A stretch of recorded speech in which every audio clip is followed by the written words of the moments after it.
नमस्कार दोस्तों, गरुड़ पुराण के भाग 6 में आपका स्वागत है। पिछले भाग में अपने जाना कि मनुष्य के पाप और पुण्य की गणना कौन रखता है और उस प्राणी के शुभ अशुभ कार्यों का वर्णन चित्रगुप्त से कौन कहता है। आज की इस प्रस्तुति में हम आपको मृत्यु के देवता महामहिम यमराज के बारे में बताएंगे। इस वीडियो में आप ऐसे रोचक तथ्य के बारे में भी जानेंगे जिनके बारे में आपने आज तक कभी सुना नहीं होगा। हम आज की वीडियो शुरू करते हैं। अब उस आत्मा को यमलोक की ओर ले जाया जाता है। गरुड़ जी प्रश्न करते हैं और पूछते हैं कि हे भगवान, यमलोक कितना बड़ा है, कैसा है, किसने बनाया है, उसकी सभा कैसी है और कैसे जीवात्मा यमलोक में प्रवेश करती है। इन सभी प्रश्नों के उत्तर आप मुझे कहिए। तो भगवान विष्णु कहते हैं, पक्षीराज दक्षिण दिशा में महामहिम यमराज की नगरी है जो संपूर्ण वज्र का बना हुआ है और वह अत्यंत दिव्य है। देवता और असुर भी इसका भेदन नहीं कर सकते। वह चौकोर है तथा उसके 4 द्वारा तथा 4 दीवारें हैं। वो स्वयं अपने दूतों के साथ ही इस नगर में निवास करते हैं। प्रमाणों के अनुसार उसका विस्तार 1000 योजन का है। सभी प्रकार के रत्न से पर्याप्त चमकती हुई बिजली तथा सूर्य के समान वो नगर दिव्या है। उस पुरी में धर्मराज का जो भवन है वो स्वर्ण से संपन्न कीर्तिमान है। उसका विस्तार 500 योजना ऊंचा है। 1000 खंभों वाले उस भवन को अमूल्य मणियों से सुसज्जित किया गया है। सैकड़ों पताखाएं उसकी शोभा को बढ़ाते हैं। हजारों घंटियों की ध्वनि वहां गूंजती रहती है। अपने योग के प्रभाव से विश्वकर्मा ने इस अद्भुत नगरी का निर्माण किया है। उस भवन में 100 योजन चौड़ी सभा है। उसमें सभी और सूर्य का प्रकाश फैला हुआ है। वहां न ही अधिक ठंड है और ना अधिक गर्मी। वहां का वातावरण मन को आकर्षित करने वाला है। बहुत 10 योजन नीले आसमान के समान शोभा संपन्न आसन पर धर्मराज स्थित रहते हैं।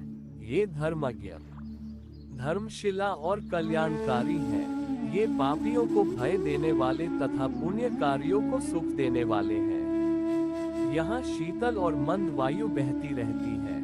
अनेक प्रकार के उत्सव और व्याख्यान होते रहते हैं। सदा मांगलिक कार्यों की ध्वनि सुनाई देती रहती है। उन्हीं के बीच धर्मराज का संपूर्ण समय बीतता है।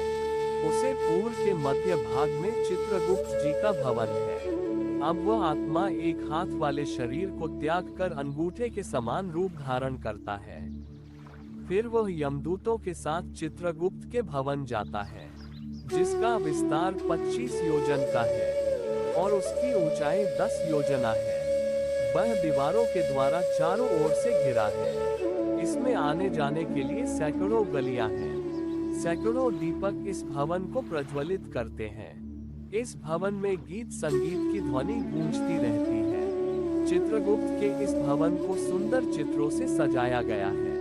इस भवन में सुंदर मणियों से सजा हुआ एक आसन है जिसके ऊपर बैठकर चित्रगुप्त मनुष्य एवं अन्य प्राणियों की आयु गणना करते हैं।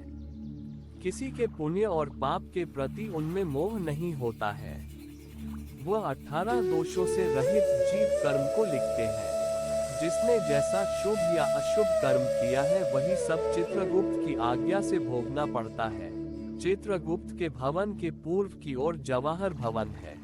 दक्षिण की ओर रोगों का स्थान तथा पश्चिम की ओर अरुचि रोग का स्थान है।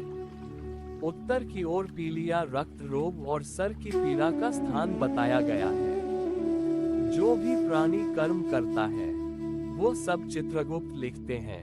धर्मराज के भवन के द्वार पर रात दिन गण उपस्थित रहते हैं। प्राणी के शुभ अशुभ कर्मों के अनुसार ही यह निश्चित किया जाता है कि इसे किस प्रकार किस द्वारा से यमलोक में प्रवेश करना चाहिए। जो पापी होते हैं उन्हें यमलोक के दक्षिण द्वार से प्रवेश कराया जाता है। यमदूतों के पास से बंधे पापी व्यक्ति को धारदार कोड़ों से मारा जाता है।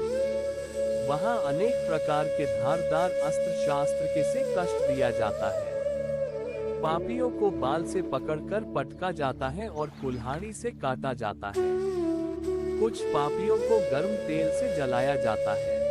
हे पक्षी राज गरुड़, जो व्यक्ति अच्छे कर्म वाले होते हैं, उन्हें उत्तर द्वार से प्रवेश करवाया जाता है। जिन व्यक्ति का प्रवेश उत्तर की दिशा से होता है, वो सुख भोगते हैं। पुण्य कार्य आत्मा को विमान से आता देखकर धर्मराज अपने आसन से खड़े हो जाते हैं और उस पुण्य आत्मा का स्वागत करते हैं। आज के लिए बस इतना ही। इसे आगे जानने के लिए भाग 7 देखें। धन्यवाद।